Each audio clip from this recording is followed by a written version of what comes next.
Hola, buen día a todos. Hoy continuaremos con nuestra tercera clase de química.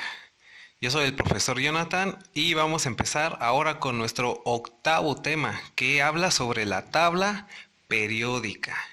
Ustedes conocen muy bien la tabla periódica, o por lo menos la han visto. No me van a decir como unos chiquitos cuando les enseñan la tabla periódica y les dije, ¿qué creen que sea eso? Y me dijeron, no, un calendario. Digo, no, es una tabla periódica, pero la van a ver después. Entonces, pero en sí, ¿para qué nos sirve o qué es? Fíjense que la tabla periódica es uno de los elementos que nos permite a nosotros como químico una organización del conocimiento. ¿Por qué? Pues porque está ordenada y a lo mejor nosotros lo vemos como una simple hoja que nos dan en la papelería, ¿verdad? Pero no, o sea, tiene cosas más ahí guardadas, pero necesitamos saber cómo es, cómo funciona y para qué nos sirve. Si no, pues de nada, no tiene caso que la tengamos ahí en la mano. Entonces también vean la diapositiva. Y no sé si del lado derecho ustedes han ido a CEU, a Ciudad Universitaria, en la Facultad de Química. Vean cómo colocaron una tabla periódica, se ve padre, ¿verdad? Del lado derecho en la parte superior ahí se ve cómo están, y un alumno afuera. Pero la tabla periódica es como un mapa para los químicos, porque como les recalco, nos va a decir cómo se comportan la materia en particular, ¿no? Porque recuerden que en la tabla periódica están todos los elementos que hasta ahora conocemos. Entonces es como un mapa para saber cómo se comportan, cómo están clasificados, hasta los tamaños y todo eso. También se considera como una representación en la cual se ordenan los elementos y que permite visualizar su forma y varias propiedades físicas y químicas. ¿Recuerdan las primeras clases que era una propiedad física y química? ¿Cómo se diferenciaba? Recordemos que una es que podemos ver, la física es lo que podemos ver de manera externa y la química pues ya se mete con lo interno, ¿verdad? Ya hay un cambio ahí. Entonces, quieran o no, la tabla periódica podemos visualizar también esa parte. Pero vamos a hablar un poquito de esa tabla periódica. Rápido les voy a contar la historia en cuatro partes. Y la primera nos dice que cómo Dauvernier en 1829 observa grupos de esos elementos que ya existían en ese tiempo.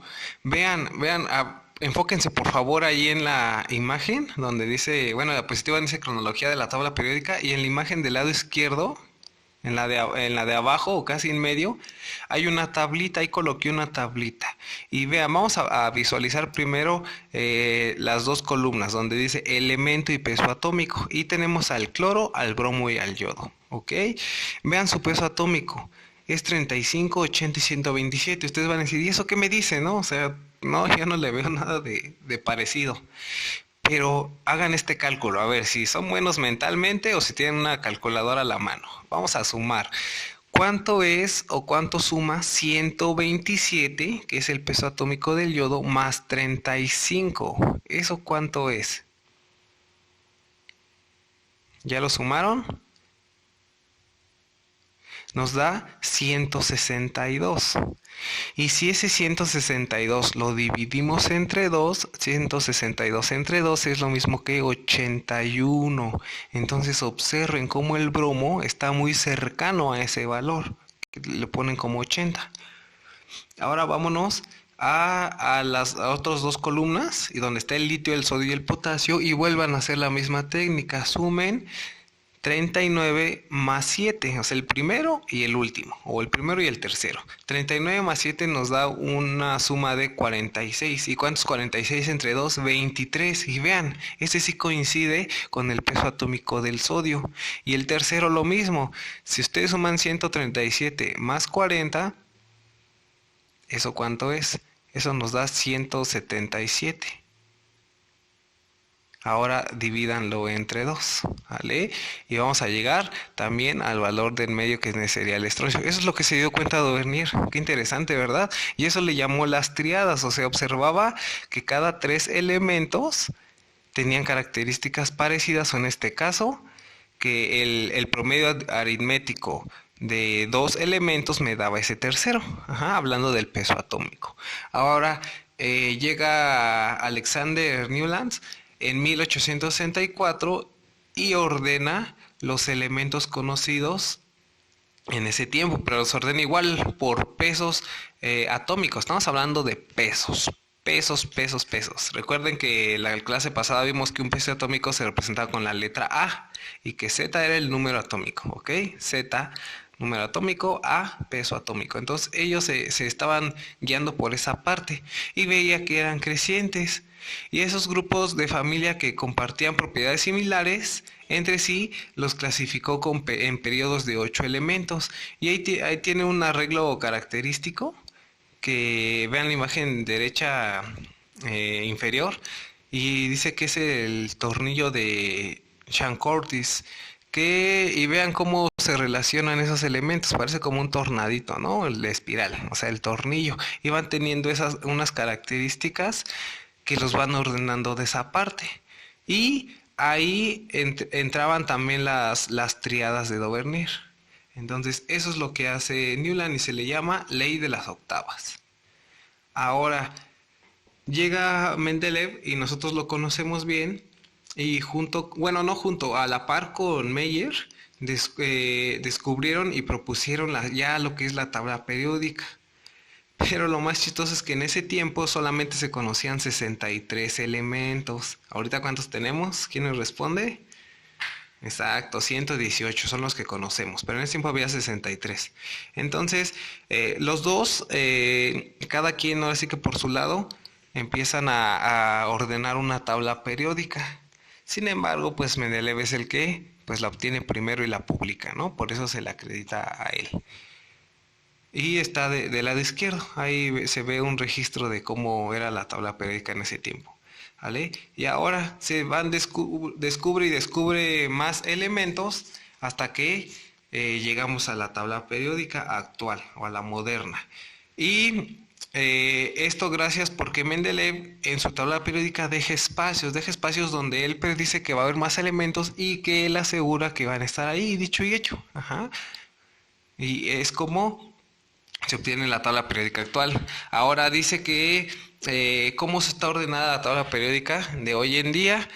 Pues por periodos y grupos. ¿Cómo son los periodos?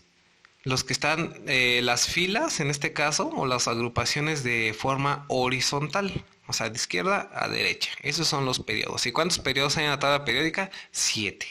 Ahora, de arriba hacia abajo, a lo que se le llama columnas. Eso, ¿cómo se le denominan? Pues grupos, o se le conoce también como familias, ¿no? Hay 18 familias o 18 grupos, ¿ok? A mí me gusta llamarle como grupos, ¿por qué? Porque aquí le denominamos familias a grandes familias como la familia A y la familia B, ajá, como que algo más grande.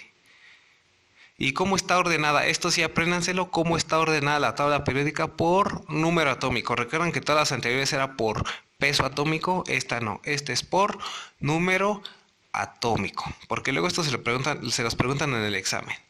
Entonces, en la siguiente diapositiva vemos una tabla tradicional, que son los 118 elementos. Pero ahora, ¿cuáles son las formas en las que podemos clasificar esta tabla periódica? También les muestro imágenes, cómo que se puede ordenar por familias, si bien el nombre de las familias, como los alcalinos, los alcalinotérreos, los calcógenos, los halógenos, los gases nobles. ¿Sí se sabían todas esas familias? Bueno, aquí se las hago llegar.